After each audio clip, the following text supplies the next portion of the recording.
C'est si bon. Bonjour, bonjour. Je vous ai laissé la dernière fois à nouveau sur la plage de Biarritz, après mon étreinte fougueuse avec Archie que le destin avait à nouveau mis sur ma route sur laquelle se trouvait déjà, hélas, Canoa. Après avoir convenu de l'heure à laquelle nous nous retrouverions à Guétari, Archie et moi, j'avais attendu qu'il parte de son côté pour sortir à mon tour de derrière le rocher. Puis j'avais appelé Canoa qui était en train de courir comme un fou à l'autre bout de la plage, sûrement terrorisé à l'idée d'apercevoir mon corps ballotté par les flots. Je sais que j'ai une petite tendance à me répéter, mais hélas, j'avais vraiment honte de me retrouver une fois de plus dans une situation que je n'aurais souhaité pour rien au monde. Heureusement, Archie partit dans une direction opposée à la mienne, et lorsque je rejoignis Canoa, je fis semblant d'être chancelante sur mes jambes afin que cela paraisse normal qu'il me soutienne dans ses bras si toutefois Archie décidait de se retourner pour nous regarder. Canoa me dit qu'il avait eu la peur de sa vie en croyant que je m'étais noyée et que j'étais folle d'être partie sur les vagues sans lui. Il était si ému que j'en pleurais à l'idée de trahir cet être adorable. Nous rentrâmes à l'hôtel et malgré mon envie d'être seule pour réfléchir à la suite des événements, je dis à Canoa que je voulais tenir la promesse que nous avions faite aux enfants d'une virée dans le grand magasin Biarritz Bonheur, qui ressemblait fort aux Galeries Lafayette à Paris, et dans lequel on trouvait tout de la petite babiole à l'article le plus cher. Le directeur de ce lieu étonnant se plia en quatre afin de satisfaire une clientèle internationale exigeante et toujours à la pointe de la mode, allant même jusqu'à embaucher des vendeuses polyglottes qui pouvaient renseigner aussi bien les Anglais que les Russes ou les Sud-Américains. Même sans acheter quoi que ce soit, une visite dans ce temple de la consommation était toujours une source de joie et d'émerveillement pour les enfants ainsi que pour toute la famille d'ailleurs, et je ne voulais pas les en priver. Une fois changés, nous partîmes donc pour le grand magasin. Maman se joignit à nous et sur le trajet, tandis que Canoa faisait parader les enfants à tour de rôle sur ses épaules, je la pris à part en lui disant en deux mots qu'Archie était là et que je devais absolument aller le retrouver à Guétari pour le déjeuner, afin de le voir en tête à tête. Ma mère, sentant ma détresse, comprit tout de suite, et une fois que nous fûmes devant les vitrines du magasin, elle dit d'un air tout à fait naturel qu'elle aimerait que je l'accompagne à Guétari pour le déjeuner, car elle devait voir une vieille tante de mon père qui la réclamait depuis longtemps. Elle demanda ensuite à Canoa, avec son irrésistible sourire, s'il accepterait d'en profiter pour donner un cours de natation aux enfants pendant ce temps-là. Puis, me jetant un regard appuyé, elle ajouta « Nous ne rentrerons pas tard ». Canoa lui répondit qu'il s'occuperait avec plaisir des enfants, et Iris lui demanda doucement si elle pourrait aussi profiter d'un cours de natation. La vie était mal faite. Ces deux-là iraient parfaitement ensemble, mais ils ne la regardaient jamais autrement qu'avec une grande gentillesse. En rentrant à l'hôtel, après la visite de Biarritz Bonheur, maman me dit que nous prendrions la voiture toutes les deux à midi et que je la déposerais chez une de ses amies qui habitait à la sortie de Biarritz avant de continuer seule vers Guétari. 2 heures plus tard, c'est ce que nous fîmes. Lorsque nous arrivâmes devant chez son amie, ma mère me dit en sortant de la voiture qu'elle m'accordait quelques heures avant de revenir la chercher pour décider de ce que je voulais faire de ma vie. Puis elle secoua la tête d'un air un peu perplexe. Je repris le volant, me sentant assez perdue, certes, mais surtout heureuse comme jamais, car j'allais enfin retrouver celui pour lequel mon cœur battait depuis si longtemps. Sur la route, je réfléchissais et je me disais que c'était la première fois depuis que j'avais fait la connaissance d'Archie que nous avions un vrai rendez-vous, puisque toutes les autres rencontres avaient été fortuites.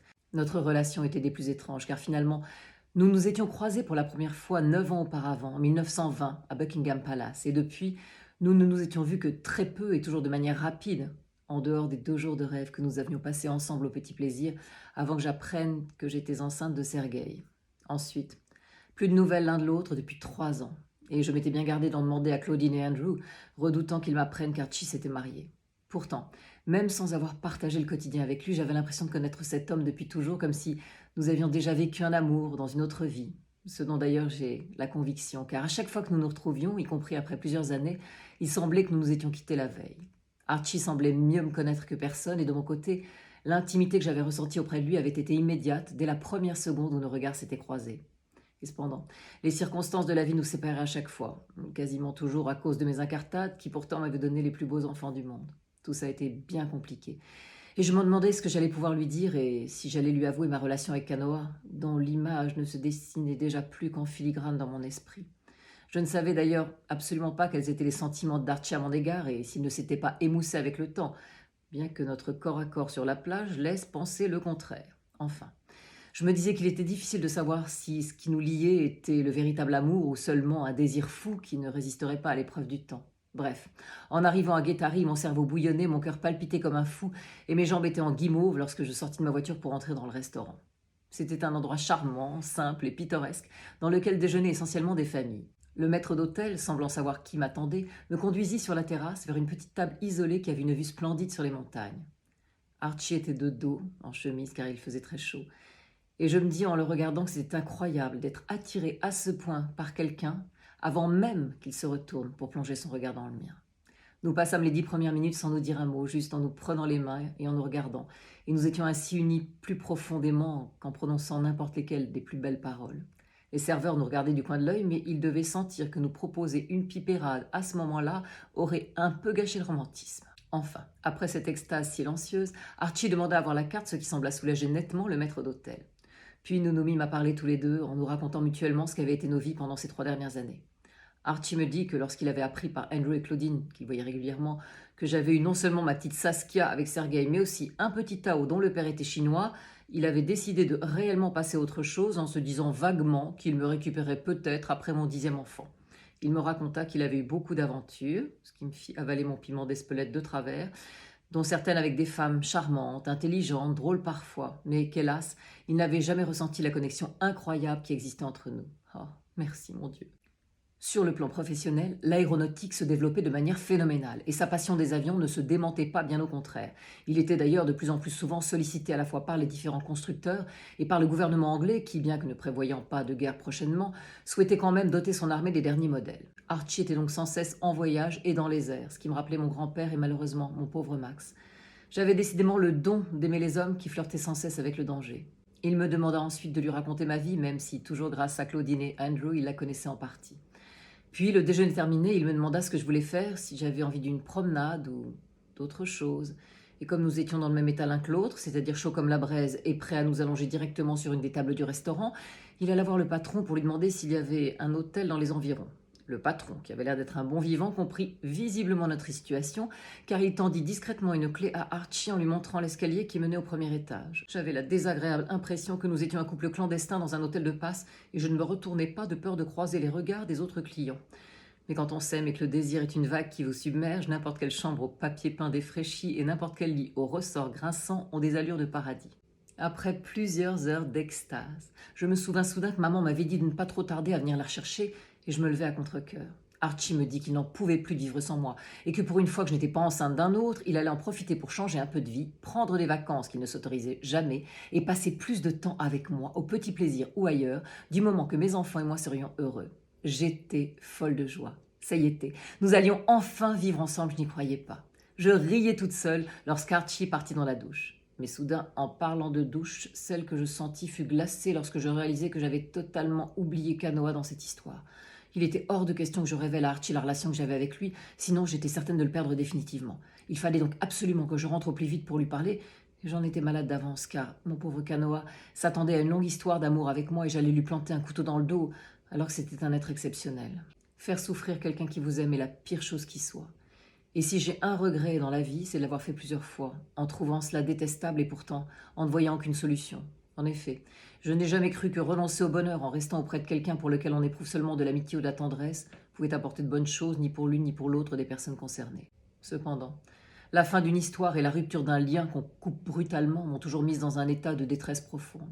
Pourtant, je n'avais pas le choix si je voulais construire quelque chose avec l'homme que j'attendais depuis si longtemps. Avant de me quitter, Archie me dit qu'il devait repartir à Londres pour une semaine, mais qu'il reviendrait à Biarritz avant la fin du mois d'août pour passer du temps avec ma famille, puis repartir ensuite avec nous au petit plaisir. Je n'osais pas lui dire que traditionnellement, la période fin août début septembre au château était consacrée au papa de mes enfants et que Marmaduke, Sergei et Kwon s'installaient chez nous pendant 15 jours pour profiter de leurs enfants respectifs.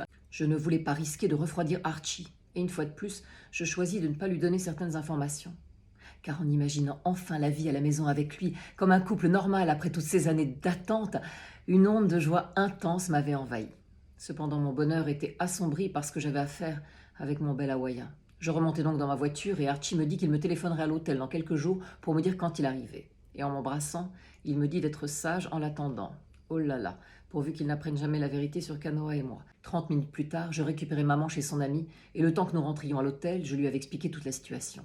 Elle leva une fois de plus les yeux au ciel en me disant que j'avais vraiment le don de me mettre dans des complications extrêmes, mais qu'elle comprenait parfaitement que mon amour pour Archie passe avant tout, et que de toute façon je n'avais pas d'avenir avec Kanoa, à moins de décider d'aller vivre à Hawaï, ce qui n'avait jamais été envisagé. Donc tout était clair, mais ma mère était comme moi affreusement désolée de devoir faire souffrir Kanoa. Elle me conseilla de lui parler au plus vite afin de ne pas rester dans une situation ambiguë. Comme les enfants voulaient justement assister au feu d'artifice qui avait lieu ce soir-là sur la plage, elle me dit qu'elle s'occuperait d'eux avec Iris et que je pourrais en profiter pour aller dîner avec lui en tête-à-tête quelque part. Un déjeuner avec l'homme que j'aimais à midi et un dîner avec l'homme que je n'aimais plus le soir. Décidément, les restaurants étaient des lieux propices aux aveux, et j'imaginais un instant le nombre faramineux d'histoires d'amour qui s'étaient faites ou défaites autour d'une table, comme si partager la nourriture aidait à avouer ce qu'on avait sur le cœur. Lorsque nous arrivâmes à l'hôtel du Palais, je me précipitai pour embrasser mes enfants qui étaient surexcités par leur leçon de natation avec canoë. Flora, qui a 10 ans, nageait déjà très bien la brasse, avait commencé à apprendre le crawl, tandis que Rocky, 4 ans et demi, se laissait flotter sur le dos, ne voyant pas l'intérêt de ce sport et préférant faire des calculs sur le sable. Saskia et Tao, eux, s'étaient beaucoup amusés dans une sorte d'énorme pneu en caoutchouc que j'avais acheté quelques jours auparavant et qui faisait le bonheur des enfants. Quant à Iris, elle me dit en rougissant que canoë était un très bon maître nageur. Ce dernier leur avait donc fait passer un après-midi formidable, qu'ils avaient tous enchantés. Et lorsqu'il me prit dans ses bras en me disant que je lui avais manqué, je sentis les larmes monter aux yeux. Pourquoi fallait-il qu'il ait tant de qualité ? Maman annonça aux enfants qu'exceptionnellement ce soir, ils pourraient se coucher plus tard, car elle les emmenait d'abord manger des crêpes, puis assister au feu d'artifice. Et ce fut des cris de joie à n'en plus finir. À mon tour, je dis à canoë que j'avais envie d'une soirée un peu plus tranquille et que j'aimerais que nous allions dîner en tête-à-tête. Et pour amuser les enfants, il poussa lui aussi des cris de joie, ce qui me fit à nouveau monter les larmes aux yeux. Je me détestais d'avoir à lui faire de la peine et de priver aussi mes enfants de celui qu'ils avaient immédiatement adopté comme un grand frère rêvé. Quelques heures après, canoë et moi dînions au bord de l'océan. Et alors qu'il commençait à me susurrer des mots d'amour, je pris mon courage à deux mains pour lui dire que je devais lui parler de quelque chose. Je ne lui avais jamais raconté quoi que ce soit au sujet d'Archie, car cela restait mon jardin secret, donc canoë ne connaissait même pas son existence. C'est pourquoi, afin qu'il comprenne ma décision, je décidai de tout lui révéler de mon histoire avec lui et cette force inexplicable qui nous poussait l'un vers l'autre depuis toutes ces années, malgré les circonstances. Je dis ensuite à canoë que, lorsque nous nous étions rencontrés, lui et moi, quelques semaines plus tôt, je ne pensais pas revoir Archie un jour et que j'étais tombée sincèrement amoureuse de lui, mais que malheureusement la puissance du lien que j'avais avec l'autre, homme à la jupe, était plus forte que tout et que j'en étais désolée car j'aurais voulu surtout ne jamais lui faire de peine. Canoë m'écouta en silence et lorsque je vis son regard d'enfant s'embuer, je fus prête à faire machine arrière tant il me bouleversait. Il réfléchit pendant un très long moment, puis il me dit que cela le faisait beaucoup souffrir, car depuis que le médium avait parlé de l'homme à la jupe qui serait toujours dans ma vie, il s'était réellement fait à l'idée que je lui étais destinée et que nous irions tous les deux vivre dans son île. Maintenant qu'il savait qu'il n'était pas celui dont parlait le mage, il réalisait à quel point cette idée était impossible à concrétiser, car ma vie, ma famille, mes enfants et tout ce qui gravitait autour de moi n'était pas transportable sur un petit caillou posé dans l'océan Pacifique. Et comme de son côté il était lié à jamais à la terre de ses ancêtres, il comprenait que notre histoire, privée d'un ciment commun, se serait effritée de toute façon avec le temps. Mais il était quand même affreusement malheureux et moi aussi. Il me demanda si je voulais glisser avec lui une dernière fois sur les vagues, puisque c'était la pleine lune. J'acceptai. Et après être allés chercher nos planches, nous nous rendîmes dans le seul coin isolé de la grande plage, qui était envahi de monde pour le feu d'artifice. Personne n'était cependant dans l'eau, car la nuit était assez fraîche. Et c'est sous la lumière de la pleine lune et du feu d'artifice que canoë et moi passâmes notre dernière année ensemble, en dansant avec harmonie sur la crête des vagues.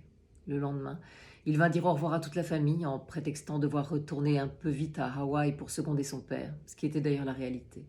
Les enfants étaient en larmes et j'étais déchirée, car même si mon cœur appartenait à un autre homme, cet athlète, au regard d'ange, avait traversé ma vie en la parsemant de particules de joie, de légèreté et d'amour.